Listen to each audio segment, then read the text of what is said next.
জামায়াত ও বিএনপির কর্মী সমর্থকদের মাঝে সংঘর্ষের ঘটনা ঘটেছে। এতে উভয় পক্ষের বেশ কয়েকজন আহত হয়েছে। লালমনিরহাটের হাতীবান্ধায় বিএনপি ও জামায়াতে ইসলামী কর্মী সমর্থকদের মধ্যে বাধে তুমুল সংঘর্ষ। এই চাঁদাবাজ, এই ভণ্ডদেরকে আমরা আর বাংলাদেশের মাটিতে এই রাজত্ব করতে দিব।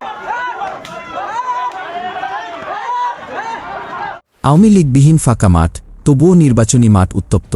এবার নির্বাচনী প্রচারণায় বেশ কয়েকটি সংঘর্ষের ঘটনা ঘটেছে। এর মধ্যে একটি উল্লেখযোগ্য ঘটনা ঘটেছে লালমনিরহাটে বিএনপি ও জামায়াতে ইসলামীর সমর্থকদের মধ্যে।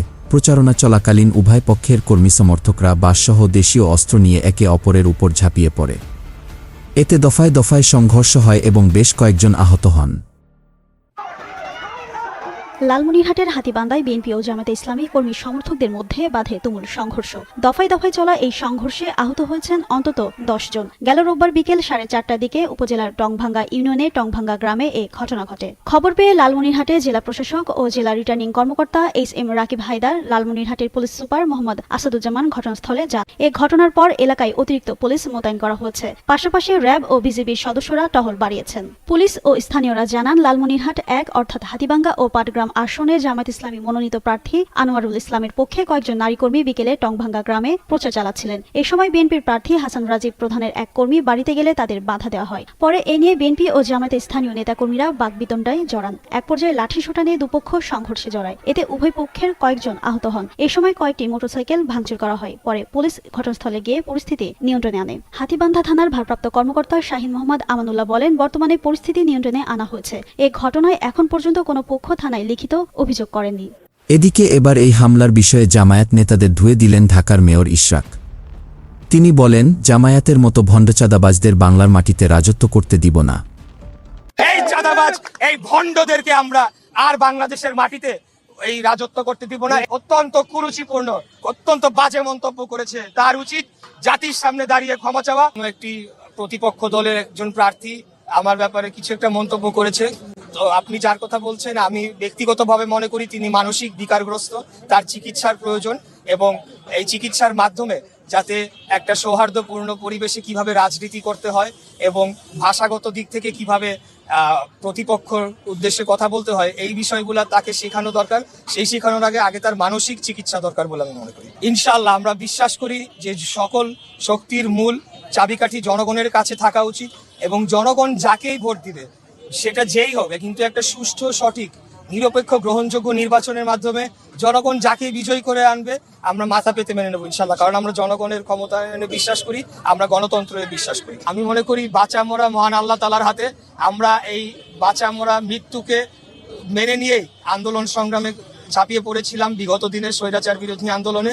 তখন কিন্তু আজকে যারা অন্যান্য প্রতিপক্ষ রাজনৈতিক দল তারা কেউই ছিল না, কিন্তু আমরা দাঁড়িয়েছি। মহান আল্লাহ তাআলার রহমতে আমি বেঁচে গিয়েছি, কিন্তু আমার সাথে অনেক সহযোদ্ধারাই মৃত্যুবরণ করেছে। আমরা মৃত্যুকে ভয় পাই না, এই গুলিটুলিকে আমরা ভয় পাই না। এই দেশটা আমাদের, আমরা জানি এখানে পতিত স্বৈরাচারের যে দোসররা, বিশেষ করে ভারতে বসে সেখানে নানা ধরনের ষড়যন্ত্র চলছে, বিপুল পরিমাণে অর্থ বিনিয়োগ করা হচ্ছে, আমাদের প্রার্থীদেরকে টার্গেট করে হত্যা করা হয়ে পরিকল্পনা ছিল বা রয়েছে। যেটার আমরা দেখেছি যে শরীফ ওসমান হাদি এবং আমাদের যে চট্টগ্রামের প্রার্থী, ওনার নাম কি জানি, এরশাদুল্লাহ, উনি গুলিবিদ্ধ হলেন। তো এগুলো আমরা পরোয়া করি না, এগুলো আমরা তোয়াক্কা করি না। আমরা আমাদের রাজনৈতিক কর্মসূচি, আমাদের সামনের দিনের নির্বাচন, সেগুলাকে আমরা সফল করার জন্য আমরা বুক ফুলিয়ে আমাদের কার্যক্রম চালিয়ে যাবো রাজপথে ইনশাআল্লাহ। অনুভূতিটা হচ্ছে এই, দেখেন, আমি ব্যক্তিগতভাবে উত্তরাধিকারের রাজনীতির ঘোরতর বিরুদ্ধে এবং এটা হওয়া উচিত না, থাকা উচিত না। তাই আমি বলতে চাই যে আমি সবসময় চেয়েছি যে আমি শুরুর থেকে শুরু করব এবং আমি নিজে আমার যে জায়গাটি সেটি অর্জন করার জন্য আমার মতো কাজ করে যাব। তো আমার দল মনে করেছে যে আমি সেই কাজগুলো বিগত দিনে করেছি এবং আমি এখানকার যোগ্য প্রার্থী এবং আমি এটা ডিজার্ভ করি, কোনো পৈতৃক সূত্রে না, আমি ডিজার্ভ করি। তো সেটি একটি যেমন বিষয়। পাশাপাশি আমার গর্বে বুক ভরে যায় যখন আমি বুঝি যে হয়তোবা আমার বাবার কিছুটা হলেও আমি সম্মান রক্ষা করতে পেরেছি, বা ওনার যে দীর্ঘদিনের যে এই অঞ্চলে কর্মকাণ্ড বা রাজনীতি নিয়ে ওনার যে কিছুটা হলেও করতে পেরেছি দেখেই আমাকে দল আজকে মনোনয়ন দিয়েছে। কারণ বিএনপির মতো দলে অনেক প্রার্থীরা রয়েছে, সেই জায়গাতে আমি আজকে এসে এখানে আমার বাবার যে পুরানো আসনটি, সেই স্মৃতিটা ধরে রাখতে পেরেছি, সক্ষম হচ্ছি, এটা আমার জন্য একটা বড় গর্বের বিষয়, এটি আমি মনে করি।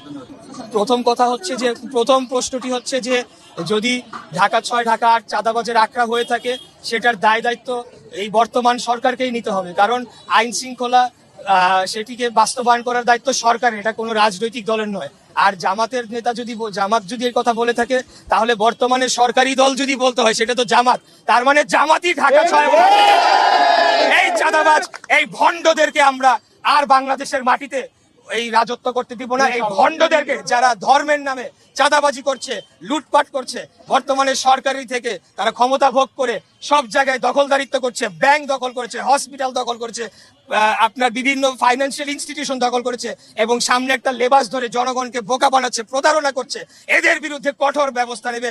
এই রাজাকার ৭১-এর যারা ঘাতক দালাল আমার মা বোনদের ধর্ষণ করেছে, আমাদের মুক্তিযোদ্ধা ভাইদের হত্যা করেছে, তাদের বিরুদ্ধে বাংলাদেশের জনগণ আগামী 12ই ফেব্রুয়ারি কঠিন জবাব দিবে ইনশাআল্লাহ। আর দ্বিতীয় হচ্ছে যেটি বললেন যে একজন নেতা অত্যন্ত কুরুচিপূর্ণ, অত্যন্ত বাজে মন্তব্য করেছে, তার উচিত জাতির সামনে দাঁড়িয়ে ক্ষমা চাওয়া, অথবা সেটা যদি না করে তার দলের উচিত তার বিরুদ্ধে সাংগঠনিক ব্যবস্থা নিয়ে তাকে দল থেকে বহিষ্কার করে তার প্রার্থিতা বাতিল করে দেওয়া। এছাড়াও আজকের সবশেষ খবরগুলোর মধ্যে সবচেয়ে বেশি আলোচিত ছাত্রলীগ সভাপতি শাহীন শেখকে পুলিশ ভ্যানে তোলার সময় আদালত প্রাঙ্গণে জয় বাংলা স্লোগান।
তো প্রিয় দর্শক, এতক্ষণ আমাদের সাথে থাকার জন্য আপনাদের অসংখ্য ধন্যবাদ।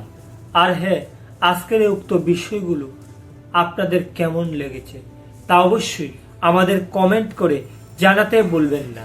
আর হ্যাঁ, আপনি যদি আমাদের এই চ্যানেলে নতুন দর্শক হয়ে থাকেন তাহলে অবশ্যই চ্যানেলটি সাবস্ক্রাইব করে বেল বাটনটি অন করে রাখবেন। আজকের মতো এখানে বিদায় নিচ্ছি, দেখা হচ্ছে পরবর্তী কোনো একটি ভিডিওতে। ভালো থাকবেন সবাই, ধন্যবাদ সবাইকে।